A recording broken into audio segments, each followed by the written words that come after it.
I'm CTO and co-founder at Lura Health, and we are making the world's first continual saliva diagnostics wearable. There are potentially thousands of health markers in saliva, many of which are already tested for in lab settings, and we want to be the first platform to really leverage this diagnostic potential of saliva in a truly patient-friendly, easy-to-use, continual way. The result of that is we're really trying to make the world better in two ways. The first immediate way is really related to remote patient care. A lot of people are going into the doctor to get blood drawn. They're doing saliva tests. They're getting check-ins every few weeks. It's really tedious. It's expensive. And also, when you get that data, you're only looking at one point in time. You have no insight to how, your physiology is shifting throughout the day.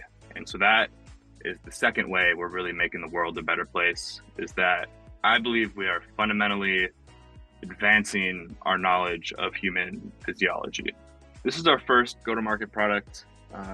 It's going to be a little sensor, the white box that we make, and this retainer communicates to a smartphone via Bluetooth. And then eventually we want to get to this kind of size.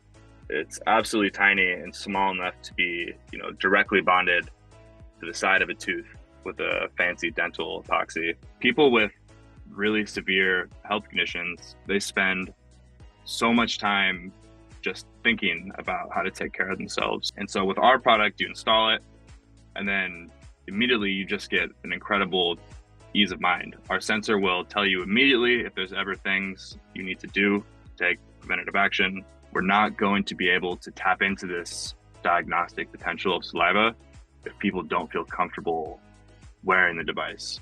So to accomplish that, we need the absolute smallest technology all across the board. Small Bluetooth antenna, small battery, small microcontroller. And every year since we started, there's been a new microcontroller that came out that's smaller than the last. It has more flash memory, more RAM, more peripherals. It's lower power. One of the challenges with mineralization is that battery power is an issue. And so to solve that, we've created what we think is one of the world's smallest wireless charging solutions. And so we also provide a carrying and charging case to patients. So when you're eating or drinking, when the mobile app tells you the battery power is low, you can open the charging case and the retainer fits right in. And so you can carry this in your pocket, in a bag, a purse, whatever you want. It also does UVC disinfection. It'll handle any firmware updates that the sensor will need, a whole host of features. I really think that the best advice I can give is to not give up in the pursuit of your vision. 6 years ago, we set out with this crazy idea to make sensors small enough to be worn in the mouth. And almost every single person we talked to said it can't be done. They said the Bluetooth antenna won't work. There's not a battery that can power it.